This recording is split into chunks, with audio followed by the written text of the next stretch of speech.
What's up, boys and girls? This is Lance Hoyt, a.k.a. Lance Archer, the American Psycho of New Japan Pro Wrestling, and you are listening to WNS Podcast. You're listening to the official Wrestling News Source Podcast. For all of your information, go to WrestlingNewsSource.com or find us on Facebook by searching WrestlingNewsSource.com or WNS Podcast. You can also find us on YouTube, Twitter, Stitcher, and iTunes by searching Wrestling News Source Podcast or WNS Podcast. Now, being broadcast in over 30 different countries, here are your hosts, Daniel Herron, Tyler Abear, and Doug.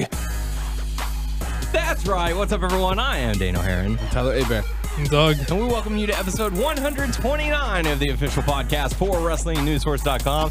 For all of your information, go to WrestlingNewsSource.com. Check us out on Facebook, WrestlingNewsSource.com. You can find us on Facebook, WNS Podcast, on YouTube, WNS Video, and on iTunes, Wrestling News Source Podcast. If you want to follow us on Twitter, is at WNS Podcast, and for the main site, WNS Source. Yeah, give us a thumbs up on Stitcher. By searching Wrestling News Source Podcast. So welcome to the show. Got a lot to talk about. Of course, the occurrences of what happened on Raw. But first, how you guys doing? Yes. Yes? How about you, Doug? Yeah, I'm good. Yeah? I'm good. Yeah? You're good? All right. Well, cool. Yes. Yes? You're just pointing at my shirt and saying yes. Yes. Okay. That is 3 times. What are you going to say next? Yes. So kicking things off, we're going to kick off with an iTunes review coming to us from Aaron, giving us 5 stars with the caption "very entertaining." So first off, thank you for the 5 stars. Thank you for the review. Saying, I'm a new listener, and I must say, as a lifelong wrestling fan, I find this podcast very entertaining. Great job, guys. Keep up the great work. Daniel and Tyler are great, and Doug is okay too. Again, keep up the great work. Why are you looking at me like that? I think he's trying to see what Are you your insinuating is. that I would be like A, mad, or B, upset that someone thinks I'm just okay? Yep, I didn't do nothing. You can't. You gotta I say got it. shock tarts in my mouth. Oh, I thought you really were being like giving me that. He's look. looking for a reaction from you. That's what it is. I was looking at you, but I had shock tarts in my mouth. Anyways, thank you very much for the review on iTunes. We certainly do appreciate it. So don't forget you can subscribe What's to his our name? show. Aaron. Thank you, Aaron. Yeah. Appreciate you taking the time out to give us a review. Definitely. It's always very nice. We certainly do appreciate it. Don't forget to subscribe to us on iTunes as well. You're still looking at me like Well, I can't look at you. I feel like you want me to like respond. He's looking for a response from you, is what it is. No. Look, I don't expect everyone to identify with me or to like me. Look, I personally listen to a lot of podcasts, and the people that my favorite podcast, there's always a dude or a person on there who I identify with, because whether it's, morals or interest and things like that, and I don't expect for everyone to identify with me. And to be honest with you, I don't want to identify with everyone. I don't want everyone to think I'm cool, because I've seen all the really shitty wrestling fans out there, and if they think I'm cool, then that means we have something in common. And I'm not cool with that. And that's not a shot at Aaron? At Aaron. I don't know anything about Aaron or what his interests are or not. I just know that there are people out there who I would not want to think I'm cool, because that would... Or you're cool and edgy. You're the rebel of our podcast. I'm no rebel. You're the rebel. A-Bear's the pretty boy. Girls want calendars of A-Bear. One. It still counts. I don't know if she's real or not. No, but thank you, Aaron. I'm glad that you can find awesome things about A-Bear and Danny, and I don't never quite Danny. I'm not saying that. And weird. you find me tolerable. That's cool. Like, again, like I don't expect everyone to like be on board with me, because I'm not on board with everybody. And again, that's not like a shot at Aaron. This shot, because I don't know anything about him. I'm just saying in general, that's how I feel. All right. I don't want to see eye to eye with everyone out there. Yeah. It's nice to have other opinions and stuff. Not everyone can always get along, so you got to, go back and forth a little bit every once in a while. So that's good. But thank you very much for the review. We certainly do appreciate it. But kicking things off on what happened on Raw this past week, we got to kick things off. Is that tarts or Shock. sweet or shock? Shock tarts. Give me a red one, please. Thank For the red. Once I get to it. Okay, yeah, no worries. Can I have that one? Don't rush. You don't have to like peel down to it. I'm just saying when you get I one. will. Well, that's good looking out. I appreciate that. Yeah. That's your boy. That's your boy, A-Bro. Getting ready to celebrate his birthday Maybe. next Monday. It is. Getting older. 24. How you feel about that? Just joking, I'm going to be 25. But, oh well. I mean, it is what it is. God damn. It's just another day. You know? To me. I know. I mean, once you're, when you're young, you feel like, birthday's something special. To me, it's just another day. I mean, I'll hang out with friends and family, so. Well, maybe we can plan something fun for Mr. A-Bear here. It'd be all kinds of fun. Have a celebration of sorts. But yeah, kicking things off on Raw. I started off with Daniel Bryan coming out and saying apparently some people think that I have a, short man syndrome or inferiority complex, but that is not the case. And he wanted his victory over Randy Orton at SmackDown to be decisive instead of a count out. So they kicked things off. Randy Orton coming down to the ring and basically just telling him shut up and fight. And sure enough, that's exactly what they did. They tumbled to the outside of the ring and caused a double disqualification and had to be pulled apart by the referees. And I really like this segment because the referees pulling them apart. It showed intensity on both sides. It made it seem like there was genuine dislike for one another. I don't know. I liked it. I feel like Orton's doing a fine job working with Daniel Bryan. Daniel Bryan's been on fire for the past few months, so for him to kind of bring Orton back into that zone that people like, I was digging it. Not necessarily. I think I think with Daniel Bryan, it's helping him. Yeah, but it's not like I think Orton is super awesome. I don't know. I don't know. I feel like it's one of those things where Orton is kind of the type of guy who decides who he wants to work with, and if it's someone that he's not interested in, he won't really get into it. But this time he's got a spark to him now. So everyone needs to realize that you need to work with Daniel Bryan because he's the man. He'll bring you up. So, but yeah. So Doug, what did you think about all of this? That's orange. I couldn't find red. Dick. What about purple? Yeah. Let me get one of those, please. Thank you. 2. Yeah, it's cool to see Bryan get an open seg because, to my knowledge, he hasn't got one in a long time. Maybe during the World Heavyweight title run that he had, he got an opening seg, but I don't know that he did on Raw, which is kind of big doings and kind of something to be celebrated, at least by his fans. But yeah, it was cool. And the thing going on between Orton? I mean, I don't know that I would say there's a spark to Orton. I mean, you kind of can't have a bad match with Bryan unless you're actively bad. So I don't know how much of the load Orton's carrying. He's kind of being Orton. Yeah. This is one of the nights where it was again, a Daniel Bryan night. And it's stuff later on in the night. But also they showed during one of the commercials about SmackDown. And that little commercial was all about Bryan. Yeah. So it's the Bryan he doesn't show. want to be the weak link. It's the Bryan show. Yeah. So he's really stepped up lately and delivered. So it's really good stuff. And, they come back from commercial and Vicky Guerrero's in her office and Daniel Bryan demands a rematch and is eventually given one. I like that part. They're like, no. And I was like, okay, you give me a match with him or him. And they point to Brad Maddox. Yeah. So, you got it. What? Yeah. I was, I don't know why, but I kind of wanted to see Daniel Bryan go up against Brad Maddox and kind of just destroy him. That'd be cool. That would have been interesting to see, but, was not to be. But next up, we got to see Sheamus and Christian going up against the Rhodes Scholars.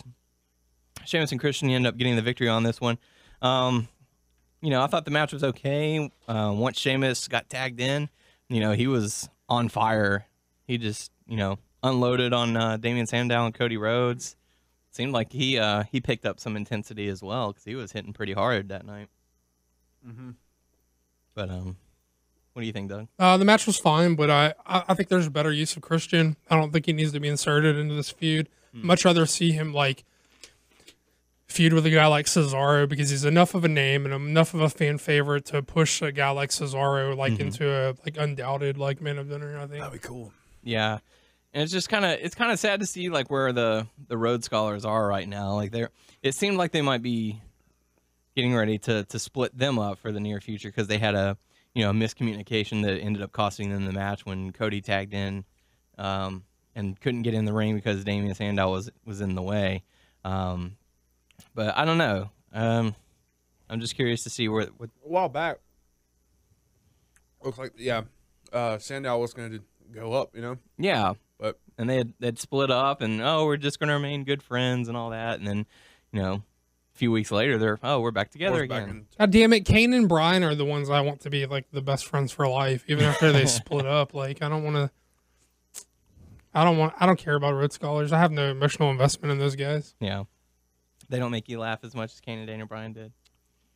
I mean, most of WWE programming doesn't make me laugh, but yeah. I don't know. I'm just invested in them as a team. Mm-hmm. I'd like them to have like that weird, quirky, makes no sense friendship that like pops up every once in a while when it needs to. Yeah. There to watch each other's back if needed. Mm-hmm. That'd be pretty cool. But yeah, so Sheamus and Christian end up getting the victory. And I'm kind of with you, Doug. I don't really think they should have Christian return and then just go instantly into, we're just going to make you the makeshift tag partner for Sheamus. Well, he's a guy who can elevate a guy they're working on. If they want to elevate like Sandow for instance, then pull Sandow out of the shitty zone with Sheamus and put him with Christian. But I think he's best served. Like I think you could fast track Cesaro with feuding with Christian. Mm-hmm. I don't think, unless some other things point differently. Not that you need to fast track him. I'm sorry. Go ahead. On SmackDown, less past SmackDown, was Christian. I didn't get to see it. Was Christian fighting anyone? He wrestled. God damn it. He had a match. I can't remember who it was. From the last Raw into this one, it's just random. They just put him in there. I don't see him fighting. It makes you against, curious what. Yeah, I think he wrestled. Didn't he wrestle like a handicap match against both of them? Did he on SmackDown? I'm gonna Google it out. Let me find out. Okay, and wasn't he also later attacked by the Shield? He was attacked by Shield. Yeah, that's right. So okay, see, I think that's good. I think a feud with Ambrose is good use of him as well, but because I didn't know what was happening on SmackDown, because what I saw, I thought it would be like he's just doing two different things because he was against Barrett when he first came back. Now this, I thought it was just random stuff. He's just kind of filler now. Yeah, until when's Money in the Bank? How long do we have? 2 or 3 weeks, somewhere around there. But are you really that surprised? Because once he came back, they were like, they kind of chumped him out by being like, well, he's been ready to go for like a long time now. He's been medically cleared. I wasn't surprised. So if he was so unimportant that they didn't make him a priority to re-debut, that kind of chumps him out before he ever does anything in the first place. Yep. That definitely sucks. I don't know. He's kind of the experienced guy now. He's going to help out the younger guys. I still think they need to give him a longer run with the belt. But I don't know. Like, I don't see him as a champ guy. I don't even care. I think he's a guy who makes. I know he's going to help people out, but I mean, his last 2 runs was like what? Like one was a 2 days. Yeah. And the other one was like less than a month. Mm-hmm. I don't know, just for him, I mean, he's a good wrestler, but I don't know. There's just like I was thinking as I was watching it last night. I was like, there's just something about him that I don't know. I can't see him as one of those. I'll tell you what, heavy metal or heavy champions. I loved him when he first came to TNA and when he was the Hill and when he had the coalition stuff with AJ and Tomko. I loved him. Yeah. When he had that, I mean, I loved him before when he was in WWE, but when he came back and kind of just fizzled. Didn't they used to have a whole results section? Yeah. Well, something like that. I don't know where somewhere around there. Something happened involving Christian on SmackDown. And Daniel's right about the Shield thing, but I don't remember who he wrestled. Okay. But next up, we got to see Kaitlyn going up against Oksana. This was a pretty quick match. And you got confused. I did. That was so confusing. There was more than one Kaitlyn involved. And midway through the match, Kaitlyn's music hits, and she looks around so confused. And out comes AJ dressed as Kaitlyn. I learned this after the show. It was AJ dressed as Kaitlyn, basically just mocking her, and Big E came out with flowers and overly dramatically, you are the one for me. You're messing with me. Huh? You learned it after the show. Yeah. No, you're messing with me. How am I messing with you? You didn't get confused. They didn't look alike. They looked exactly the same. What are you talking okay. about? I don't know what you're talking about, man. So much alike. But yeah, so but anyways, so Kaitlyn doesn't let it distract her. She spears Oksana, giving her the victory, and then Layla holds her back from going to attack AJ. She better hold her back. Yeah. So Oh yeah. This is dog shit, man. This is fucking pathetic. Like, for one thing, like, how shitty of like a message are they sending to like women in general that they're saying like that Kaitlyn doesn't have like a healthy body type. She's not. So basically, they're saying that if you're not as thin as AJ Lee, then you don't have like an appropriate body for a woman. That's fucked up signals to be sending in the first place. She doesn't look. She looks good. She's not like a heavy chick, and she's not like a skinny chick. She's just like a good sized chick. Mm-hmm. And I'm not even saying that in a creepy like, oh yeah, I want to. Let me fuck her way. I'm just saying she has a healthy, normal body type, and that's a fucked up like signal to be sending to like younger women who are probably watching the Divas in the first place. Mm-hmm. And second of all, the week before when Stephanie was there, she made a big deal about how we're not ripping other women down. It's like we're building our sisters up. And that was all bullshit because she was on this fucking show and didn't come out to say anything about AJ making fun of Kaitlyn's body type. Yeah. Which is total bullshit. So, A, it was just to get fucking Stephanie, just for Stephanie to go out there and bury the other fucking chicks. Who cares? That's fucking dog shit. A, you're sending terrible signals to women about their body types, which is fucked up. You're fucking burying your own talent by having Stephanie go out there just to say shit like, oh, we're building our sisters up, we're not tearing them down. And she don't say a goddamn thing when she's out there making fun of her. She comes out later in the show because she wants to be the one to announce the big match with all the people in it. She don't say shit about that. She fucking, and you know what? Last week or the week before, I was like, and I feel awful that it took me this long to realize it, that it took me until I was watching Raw to realize how fucked up I am for going along with it. But I was like, good for them. The Divas got a storyline. That's cool. I can run with it. And I was like, I started thinking about all this shit. And I was like, I'm just as bad because I was like, okay, at least they got a storyline. It's not a fucking storyline. You know that old saying about how like, it's not a like real woman character, like in a movie. If there's two women in a scene and the only thing they have to say is about like a dude they're with or a dude they want to be with, that's not a fleshed out woman character. That's a dude that wrote a scene with two chicks and all they have to say is about a dude. That's not a real fucking woman character. I was like, that's their fucking storyline. That's their angle. It's about a guy that she was trying to admire. Yeah, and it's like AJ set her up. Yeah, and it's about a dude, so it's not a real fucking storyline. It's bullshit. It's about a dude. It's about a fake dude at that. It's terrible. Like, oh man, like I don't know. It's just like, what the fuck is going on? Am I the only one like that thinks this? Well, I mean, if you put it that way, yeah, I agree with you. Like I thought, they're trying to get something going for the ladies so that they can, at least have a match and have something behind it other than, oh, we're just gonna have a rumble and the winner gets to be the number one contender.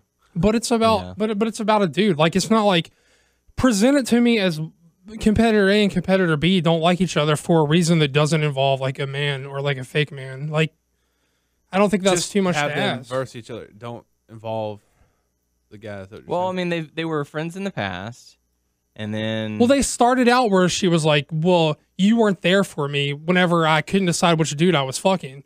Like that's the storyline that it came out of. So no, it's not really a real storyline. It's like this chick slept with a ton of dudes, which is misogynist as fuck, right? Of a storyline. Like that's the way we represent women in pro wrestling, which I get. Like historically, has always been that way, but maybe we should hope for more than that. Yeah. But look, I mean, it's really fucked up, and you're really scraping the bottom of the fucking barrel. So just stop doing women's wrestling. Let Japan and the Indies handle women's wrestling. If this is the dog shit that you're gonna fucking throw out on TV, let these women out of their contract and let them go pursue like actual careers. Or maybe TNA. Or TNA, yeah. I mean, something. I don't know. Like, that's kind of fucking garbage. I'm sorry, but I think it's garbage. Tyler? I was just listening. Okay. All right. I But don't know yeah, what else to so say. I don't know, but give us your thoughts on our Facebook page. Let us know what you think about that. Do we have any fucking women listener?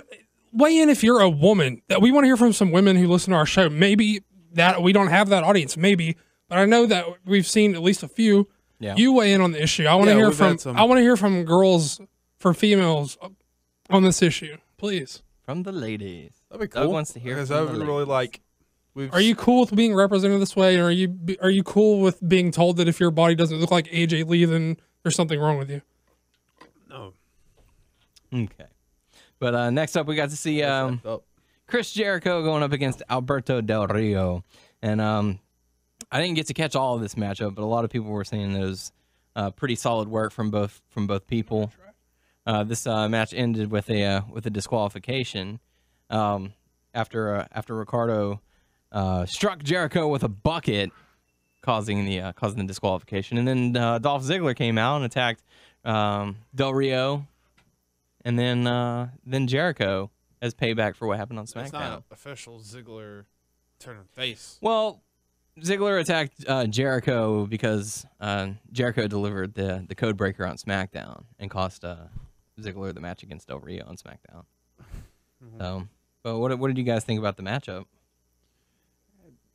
I didn't get to see most of it though. Yeah. The only part what I saw was at the end where he interfered. Okay. How about you, Doug? It was cool. It's cool. Yeah, I don't even know what you're talking about. I was trying to get that. Jericho. Man, I haven't had Del Chalk Rio. Park in a while.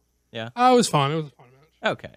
But yeah. Next up, they announced the cover art for WWE 2K14. Wasn't surprised because we already knew about it. Yeah. And it I was turns out- totally surprised. I didn't know about it. But for those who don't know, it's going to be The Rock on the cover of 2K14. And Don't care. I mean, I was surprised by who they selected for the cover. I mean, I knew they were working on the game or whatever. mm-hmm. You knew it was going to be The Rock, Tyler? Yeah. I already knew it was gonna be The Rock. For some reason, I was like, Daniel Bryan. Well, they are having a contest where people can go and create their own, and the winning one He's on the inside cover. gets the inside cover. Yeah. So Well, you never know. One of these years, maybe Daniel Bryan made the front cover. You know. Look, I'm not even hating, but did anyone else chuckle when they were like, this is the reason The Rock's on the cover? And they start listing out accolades, and all the first like 3 things they said were all movie things that have nothing to do with it. Okay. like put him on the cover of a DVD.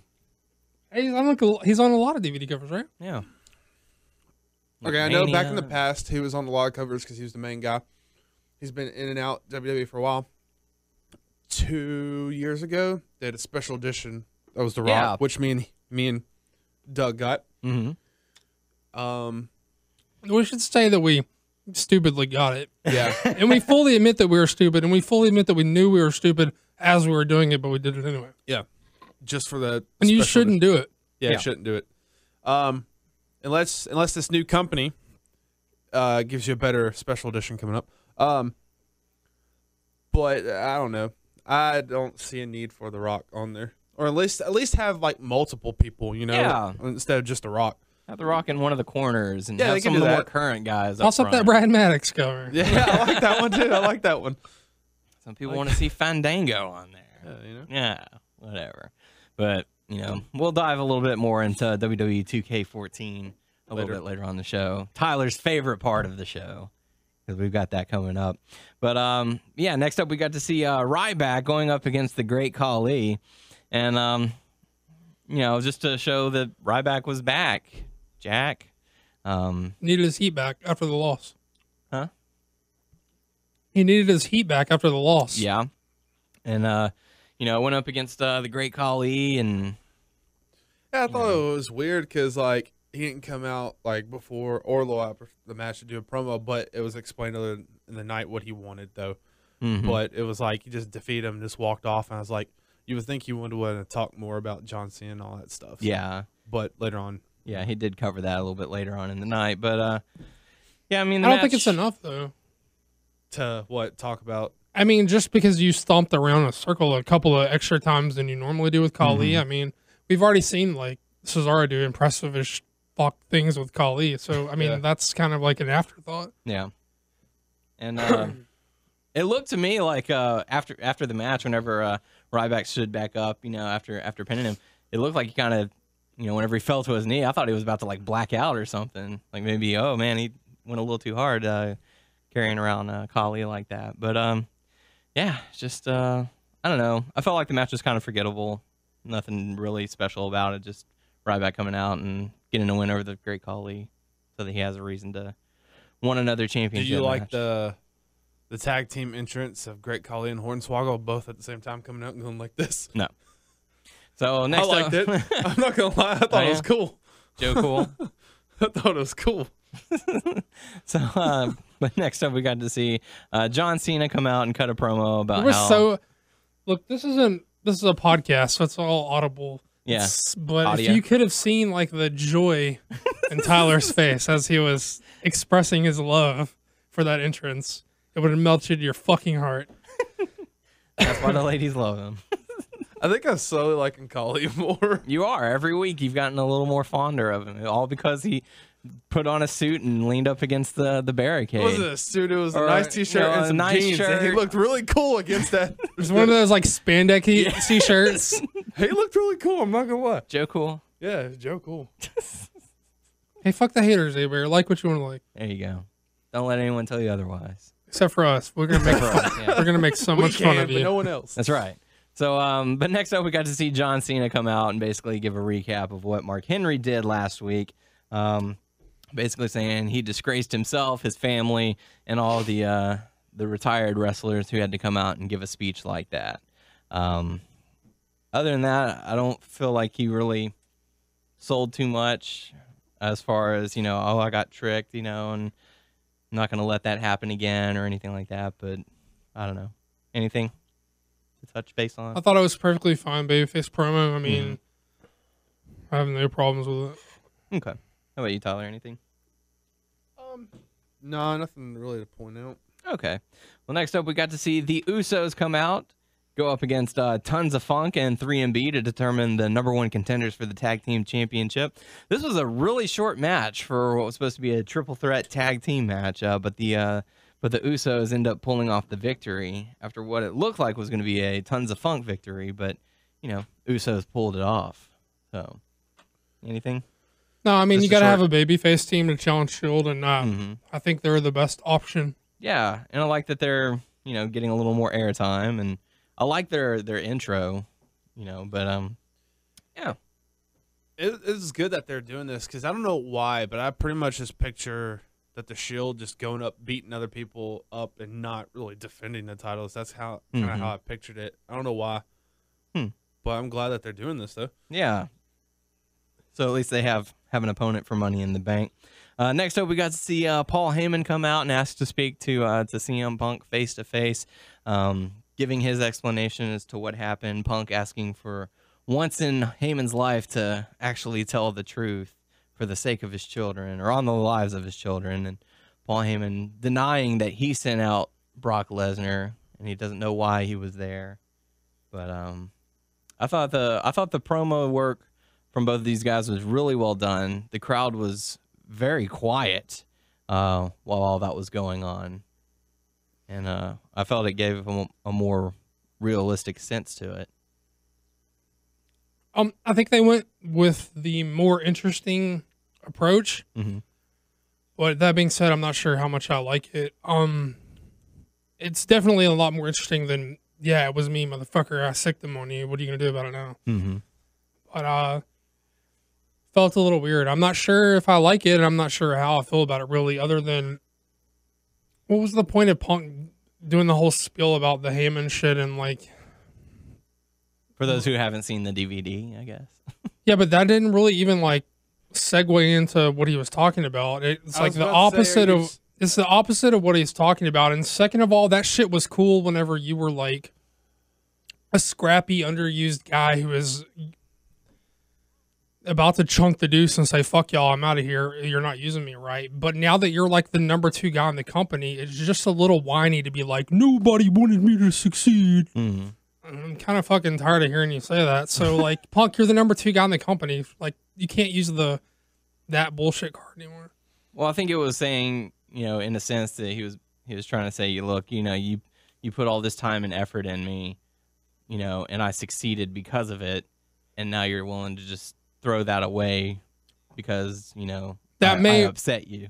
You may be right in intent, but he didn't get that message across. He didn't get that across, and he didn't segue. It was kind of like a fragmented promo. It's kind of like this and then this, but he didn't connect the dots like you did. Right. Pretty much like, well, enough about that. And then, yeah, but that's not what we're here to talk about. We're here to talk about how you dicked me over. Yeah. I mean, I can only see like 2 ways of it going like the way it did, and then also, or what he said about, it was me, but I don't know what, but I can't put my finger on it, but there's something weird about it I don't like. It did have an awkward feeling towards it. Like, I was kind of almost waiting for, Heyman to say, look, I'm going to tell the truth. Yes, I did send out Brock Lesnar. No, but he just said, like, yeah, I lie. I never tell the truth. I mean, I think it's meant for you to be like, I don't think he's being 100% with him. So. Yeah. So then the one that's where the tension is, because if he just says, yeah, if he just says, yeah, it was me, then there's no tension in that. Yeah, I did it. Better just let Heyman just step back. It's like, you know what, I'm not going to pick both sides. I don't want this to happen, but let them just duke it out. That's essentially what it did. Yeah, pretty much. That's why I tried to keep you 2 apart. But I think this whole thing, all 3 of the guys are going to get involved. Yeah, but I don't know. I thought the delivery was okay. The message, like Doug said, kind of jumbled a little bit. But all in all, I think they did a pretty good job. But next up, we got to see CM Punk going up against Darren Young. It seemed like to me that Punk kind of injured his leg or maybe his knee during the matchup, and then they kind of just abruptly ended it when Punk put Darren Young in the Anaconda Vice, because he tapped really quick. So maybe he was like told to go home quick or something. See, I didn't pick up on that. I kind of leaned back to where I was like, Punk looked kind of sloppy, and I was kind of like, well, Punk, maybe he's just rusty, or maybe they're trying to convey that he's rusty. Yeah. I feel like that they're trying to convey it. I mean, but he may just actually be rusty. I mean, I don't know. I mean, who's to say? I mean, I'm not a worker, so I can't. I mean, I don't know, but yeah, who knows? Good break for Darren Young, but I thought I was like, I don't know. Yeah, but shortly after the match, Titus O'Neil decided to join the fray and deliver a 2-on-1 beatdown, to which Curtis Axel and Paul Heyman came out to make the save, with Paul Heyman trying to say, look, we'll talk about this later. You got outnumbered, and we just came to help you out. And they did discuss that later on, but it seems like CM Punk wants nothing to do with Paul Heyman now. So I like the as much as I was like, whatever about the promo itself, I like him coming out with Axel. Like, I don't know. And look, I can't help him. You go out there and help him, and I'll just be there. So CM Punk ends up defeating Darren Young. Next up, like Doug said, Stephanie McMahon comes out to announce the members of the Money in the Bank ladder match for the not WWE to raise her sisters up. Yeah, not to raise her sisters up. But I feel like that's a line that she said. That maybe I'm making this up. That's not. Was that a line? Raise me up. I don't know. She said some shit like that. You are the wind beneath my wings. Remember that one? Oh, the fun. And Stephanie McMahon and all the corporations saying "You are the wind beneath my wings." I do remember that. I don't remember them singing. Oh man, it was pretty awful. I remember that. Anyways, so Stephanie McMahon announces that CM Punk, Daniel Bryan, Randy Orton, Kane, Sheamus, Christian, and returning Rob Van Dam will be in the match for the Money in the Bank. I think that's pretty good. I mean, I don't know what they're gonna do with RVD. I don't know either, and this one's going to be kind of tough to call when it comes time for us to give our predictions. Do you think so? Or No. No? I don't want RVD to win. I'm gonna be honest with you. I don't. Yeah, you want He doesn't have to win.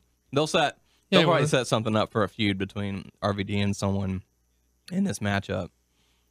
someone who he'll probably be close to getting the briefcase, and someone will cause it, and that'll cause him. Are they only doing one this year? Or are they going to? No, they said that was going to be for the WWE Championship. So I'm assuming that Friday for SmackDown they'll announce the World Heavyweight one.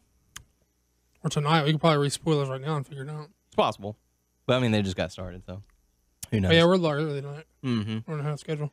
I'm very ahead, but yeah. So backstage, we got to see Ryback, going up to Vicky Guerrero saying he wants another title shot, and Chris Jericho comes up and, hey, you guys don't have nothing to do for Money in the Bank. Go fight. Yeah, pretty much. So it's announced Chris Jericho versus Ryback to take place at Money in the Bank. So not sure how I feel about this feud, but we'll see whether. How do you feel about the frustrated Vicky? She was so frustrated, screaming out, "Excuse me" again. A manly one. Mm-hmm. But next up, we got this. Another point about my fucking Divas rant. Did you notice that the guy on commentary that was like, "Oh, this is appalling," was King, who always fucking makes fun of Vicky's body type. He's the guy who always makes fun of Vicky, and he was like, "Oh, this is appalling. I can't." Like, fuck you, King. You're the first dude to call Vicky fat every fucking week. Every fucking week he says it. Oh, man. So next up, we got to see Mark Henry come out and talk about how we're all fools. Goddamn right we are. Preach, brother. They fooled his friends, his colleagues, his family. Yep. He don't care. He doesn't care. Preach. They're just a bunch of puppets. He told his daughter that he's coming home, and he is coming home, but he's coming home the WWE champion. Because that's what he does. I like the dance thing he did. Where it's like, dancing. Dancing puppets. He looked fucking suave. He knows he looked good. That wasn't no Men's Warehouse. It was almost like the jacket last week was a fucking joke because he came out looking fucking PIMP this week. That's how you look Joe Cool, Tyler. Real cool. Where's Kali fucking suit at, bro? So what did you think about the Mark Henry promo? I thought it was fine. I mean, Yeah. You can't expect like. I feel like anything would have felt like he underdelivered after last week. Oh yeah. No matter what he said, you've been like, well, last week was fucking awesome. I love the fact that he was like, man, I've been getting calls from Tarantino, Spielberg. They all want me in their movie. Yeah, Tyler Perry. They want me in their next film. The Academy Award goes to. So yeah, I mean, like if it didn't feel like anything crazy, but like compared to last week, what was gonna feel like, right? So, Oh, by the way, I was just kidding about last week. I really am retiring. See y'all later. Thanks for the memories, guys. But that leads us into the main event, which got to see Daniel Bryan going up against Randy Orton in a viewers pick the stipulation if you download the app, which about 116,000 people did. Amazing they got that many votes. Daniel has the app. I don't. He's going to download it. No, I'm not. Yeah, he is. We're gonna do it for him. Yep. Nope. You're not looking. Don't think so. It's going to turn on. It's go ding, ding, ding. Don't fall asleep. So it ended up being a street fight between Daniel Bryan and Randy Orton. Make toast. I was about to say that. Pretty good work from these guys. I liked it. They used chairs, kendo sticks, tables. Off the bat, man, when they first started, they looked vicious. I think going into it, it's really hitting the hell out of each other. I mean, the whole match was awesome. Yeah, the kendo stick hits were kind of tough to watch. There were some solid hits in there. But what did you guys think about the match? Amazing. Yeah, I thought it was really good. I like that all the weapon spots they used like made sense, and they didn't like cram it into a spot just to have weapons. They like were logical and they worked it into spots that made sense. The bell didn't ring and they're like, oh, weapons are legal, so let's run and get some weapons. They wrestled their match, and then whenever it was like a logical point to insert a spot, and they did it. Good match. I wasn't crazy about the finish. I know that's not the first time Brian's used the kendo stick and the label lock, but Brian's really great about like when he puts the no lock on somebody, he like torques it to where it looks like it's really their body's in an uncomfortable position. And there was just too much light showing with the kendo stick. I couldn't buy it because it just looked so like barely slapped on. Kind of hokey. Yeah. But the match was good up into the finish. I didn't like the finish. What was that part? I love that part where he was trying to drop kick him or run, and he was kicking him, trying to hit him off that table, and he's like the fourth time, like fuck it, and just going underneath his legs and just power bombing him through. Yeah, it seemed like Orton didn't want to take the fall, but no, he was just barely hanging on. I think it was psychology of the match. Like Daniel's a small guy. I was like, did I say? I am a small guy. What? Like Daniel's a small dude. He's not gonna like push anybody around except for Ray, who's going. So, yeah. Or Sin Cara. Yeah. So, but I'm really happy with the ending that it came with Orton tapping out, because that says huge things about what they think about Daniel Bryan right now. It shows that they're paying attention to the work he's doing. They're paying attention to the fans, or the universe, whatever you want to call it. And whenever he got the victory, the way that Cole and all them were sort of selling it, it made me feel like we're seeing one of those long, roads to the title that we haven't seen in a while.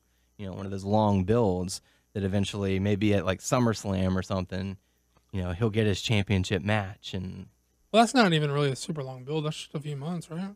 Well, yeah, but it's longer than we've seen here recently, maybe in the past few years. But like the guy who's worked his way up, and this is going to be his defining moment in the WWE or something. I think what you say would like be more impactful if he wasn't already a champ, but he's a former champ. And well, now it seems like they've kind of like in their mind they've degraded or demoted the World Heavyweight Championship, where it's like, oh, you've won that one, oh, that's cool and all, that's great and everything, but you haven't won the WWE Championship. I think it's been that way for years. Yeah, I don't think it's a recent like demotion. I think it's always like, this is our fucking belt. Yeah, this is the WWE belt, and that's the other one. Yeah, go have fun. Have fun carrying that around. I'm sure someone around will care one day. Yeah, but I feel like this could be his time to come up for the WWE, because, like Cena said in his promo, only like 43 people have held that title, only 43 people. In like, 70 something years or something like that. And who knows, maybe Daniel Bryan will be 44. I'd like to see that. It's a short list. Only 739 people. In the 147 years. No. But yeah, so Daniel Bryan goes over Randy Orton via submission. Not too bad. Via satellite. Building up the road to the Money in the Bank. I don't know why. Money in the Bank is always a favorite of mine. Well, it's a spot I'd rather fest, just that one match be at WrestleMania, but yeah. whatever. Well, it's probably because 2011 was probably the pay-per-view of the year. Yeah, that's true. And I don't remember last year, but I thought it was okay. I don't remember. Yeah, that was the one where Ziggler and Cena won the belts or the briefcases. Yeah. Okay. But yeah, so we'll have to see. But yeah, let us know what you thought about Raw on our Facebook page. Time for some hot topics. Apparently, Jack Swagger had his court date. Pockets. I'm hungry. Apparently, Jack. What's the Hot Pocket jingle? How's it go? Hot Pockets. We should put that as like a buffer or something. Hot topics. But apparently Jack Swagger was found guilty of a DUI and speeding charges at his trial earlier today in Gulfport, Mississippi. He was sentenced to 6 months probation, a $500 fine, and must pay for all court costs related to his case. And Antonio Cesaro gets his push. And Antonio Cesaro gets his push and his manager. When he comes back, maybe they'll be a tag team. Weed the people. Look, people, do what you want to do in your home. Just don't take it out on the road. That's irresponsible. Yes. Yeah. Or get a driver. Designated driver. These guys make enough money. They can. I know, right? Who's his roadie? Who's his road buddy? I don't know. Road Who does he wife, ride whatever with? They call. I don't know. Apparently no one, since he was driving by himself. But but yeah, so there you go. But now it's time to go to some WWE 2K14 news, starring your very own Tyler, don't call me a bear. Hot pocket. Hot pockets. So Tyler, take it away. Oh, okay. Well, Take it away. Go. This is your Go, segment, Tyler. man. This is your time to shine. It's your birthday. Oh, yeah. You've waited years for these moments. Yes. As it says on the screen right here, characters seen in the game trailer: The Rock, Stone Cold Steve Austin, Shawn Michaels, Macho Man Randy Savage, Ryback, John Cena, and Dolph Ziggler. Guess what? I have seen this trailer. Yeah. Cool. Guess what? I watched it today too. Yeah. Me too. You know, I was excited to see actually Ryback looking a little better than he did in the last game, and he can do the was it shell shock? The shell shock with two people. Yeah. Yeah. But I mean, You're probably gonna have to store up a finisher and then build up another finisher in order to do that. yeah. So it's good to see Macho Man back in it. The best thing about this segment. The best thing about this segment is the fact that we put Tyler over as like, this is Tyler's shit, yo, and Tyler's like, I'm reading this shit someone put on a screen for me to say. And then he read it really fast. He didn't try and like embrace the moment, feel the moment. He was just like, oh, characters seen in the game trailer: The Rock, Stone Cold Steve Austin, Shawn Michaels, Macho Man Randy Savage, Ryback, John Cena, and Dolph Ziggler. Which I did see the trailer, by the way. on. I saw that earlier. Keep on going. And I'm kind of You glad. know, like a camera fixed on Tyler's I'm kind of face. glad to see throughout this. Ryback in the game. Yeah. Apparently he can deliver, what is it, shell shock to two people now. You know, cool to see Macho Man Randy Savage back in the game. Oh, he's just rolling his nuts all on your face right now. And this is the section WWE 2K14 with Daniel. All right, I'll get my own jingle. Whatever. That's cool. Fine. Whatever. 2K14.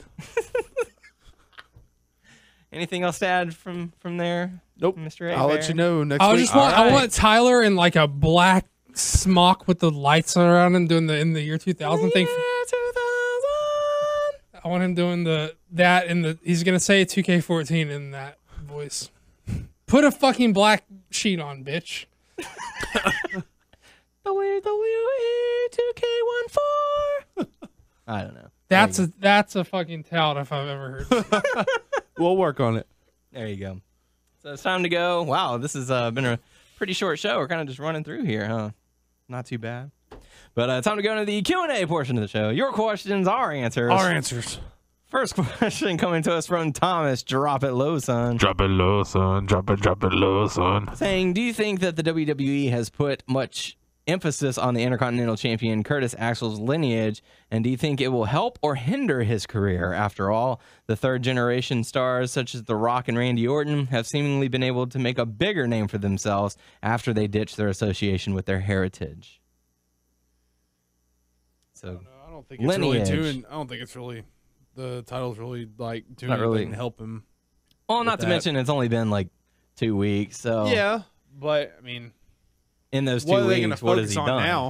I mean, also they're going to focus on him helping Punk right now. So Well, no, he didn't. He probably didn't do it by choice. He probably did it because By Heyman. Heyman said, "Hey, go out there and." So whatever help Heyman him. says, so they're gonna probably do a little bit of that instead of, I guess, focusing on Yeah. him going out there and fighting an opponent. And next week it'll be CM Punk and Curtis Axel versus the Primetime Players. Yeah. So who knows? Maybe Axel will get the victory on that one or something. But what do you think, though? You think playing to his history will help or hinder? I don't think it matters. I just think you have to pick. I think you can't like walk the line though. I mean, they want to play it both ways. Whenever it's convenient for them to bring up his Yeah. history, they want to be able to. When it's not, they want to downplay it and be like, he's his own man.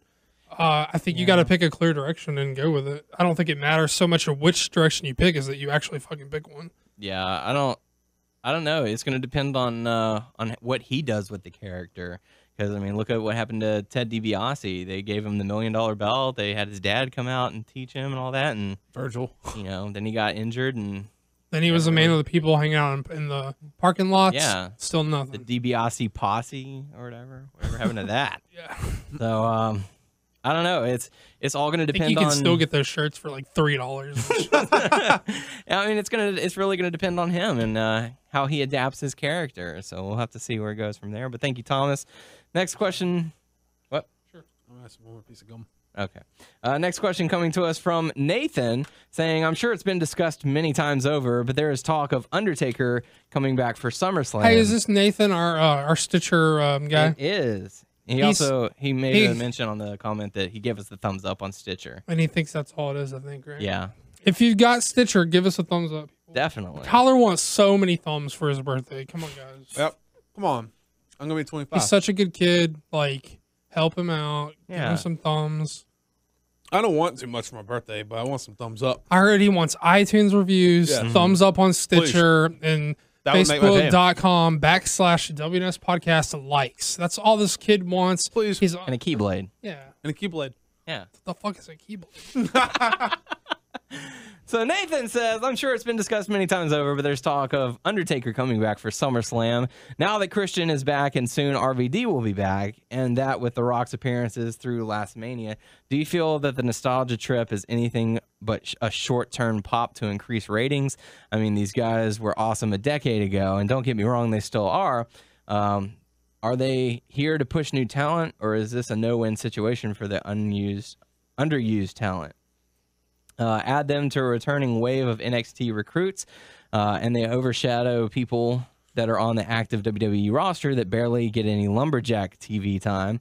Main reason I ask is because my best friend gets really ticked off that the Shield gets an awesome push when there are others backstage that never get on TV at all. Then you bring in older talent, and that buries them even more. Thoughts?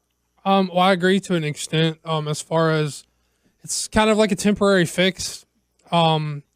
Yeah, they expect these dudes to pop buy rates, and to an extent they do, but they're not like making the needle move that much. But they're using them all wrong. I mean, like Lesnar's working trips, and I mean,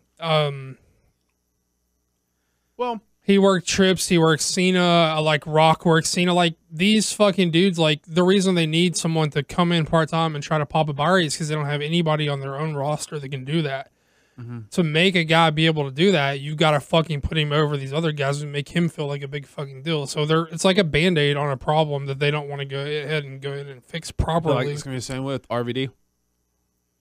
I mean, RVD's not fucking relevant. He's been on TNA for years. If people wanted to be excited about fucking RVD, they'd be watching TNA. Back to WWE, but... No, I don't think he's relevant. I mean, I just don't think he is. And he's going to get a good pop for a while. Yeah, I mean, but what is he going to do? What is he going to build for the future guys? Maybe he can, have a feud with someone, like one of the younger guys and help put him over, Yeah.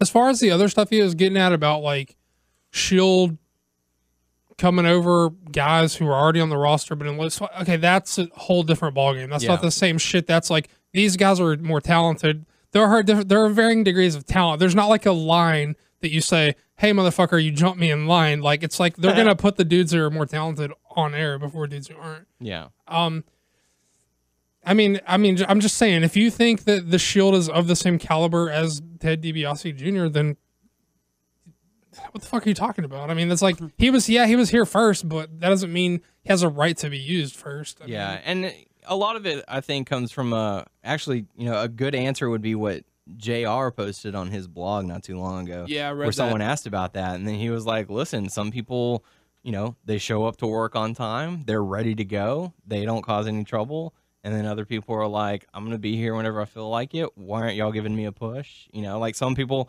come in and they earn it, they do whatever is asked of them whenever it's asked of them, and other people, they're hard to work with. So, I mean, that could be a very large factor.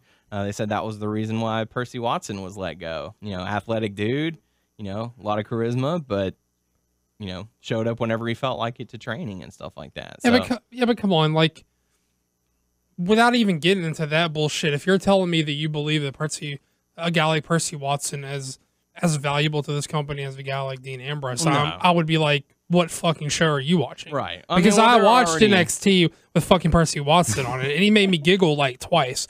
But like, like fucking Ambrose, I think, is a dude to get excited about. Yeah. And there's like, they're just naturally gifted guys who, you missed the. Oh yeah.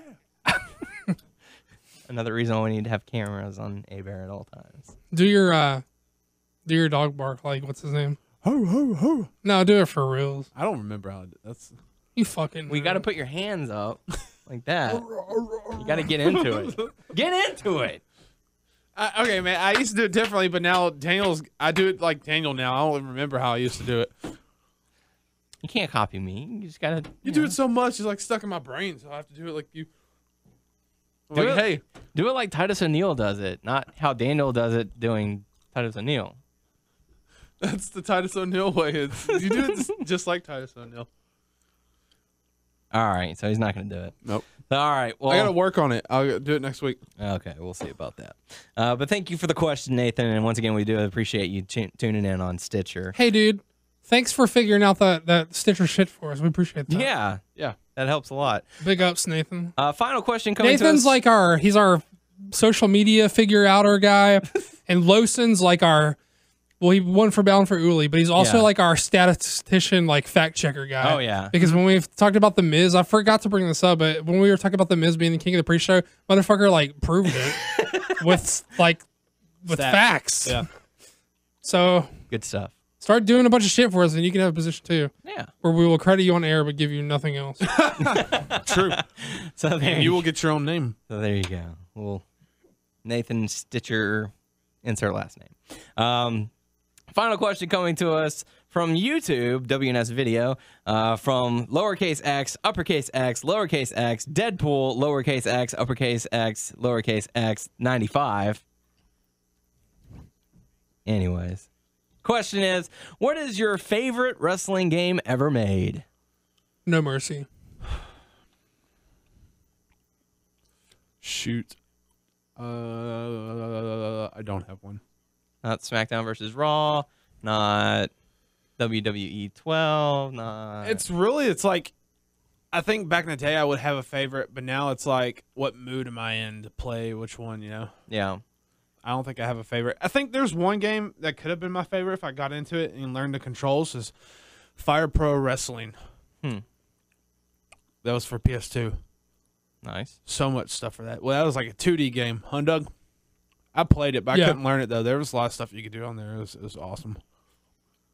There was some that came out on like the Nintendo 64 that I loved to play. Like I had WCW Mayhem, and that was a fun game. You can create your own character and wrestler. I think there was different parts of each game, like all the SmackDown versus Raws, and even the stuff of like. No Mercy was the same engine. No Mercy is the same engine as those WCW games Daniel was talking about. I never had a super what's Nintendo it called? 64? Nintendo 64, and because my first memories of playing wrestling games was always going to over to Doug's apartment, and playing those games. But I don't know. I guess I don't have a favorite. No favorites. Sorry. Not playing favorites here. No. All right. I just ruined it, huh? You did. You get to pick a favorite. Look, people, it's Tyler's birthday. Monday. Everybody go wish him a birthday. Wish him a birthday. Wish him a happy birthday. I wish you a birthday. Thank you. And several more. Yeah, go give him all the shit that he wants that's on his wanted list. Like all the shit we said. We need iTunes, like iTunes reviews. He really wants thumbs iTunes up on reviews. Stitcher. That would really make me happy. He really wants thumbs up. Yeah. If you know what a Keyblade is, then fucking get it for this kid, but I don't. Mini replicas of the Keyblade. Soros.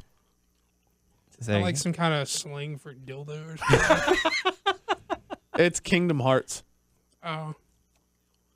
Final Fantasy meets Disney characters. And a lot of people love that game. I probably just pissed a lot of people off. The main character has a blade called the Keyblade. Red Robin's like seething right now. If he even fucking still listens to that asshole. Oh. He's calling you out. You better talk to him. Better message us or something. Let us We want to know if you're still alive. Yeah. So there you go. Wife Swap's alive. He keeps posting matches on our page. Yeah. It was last week. Wife Swap. Give me that wife.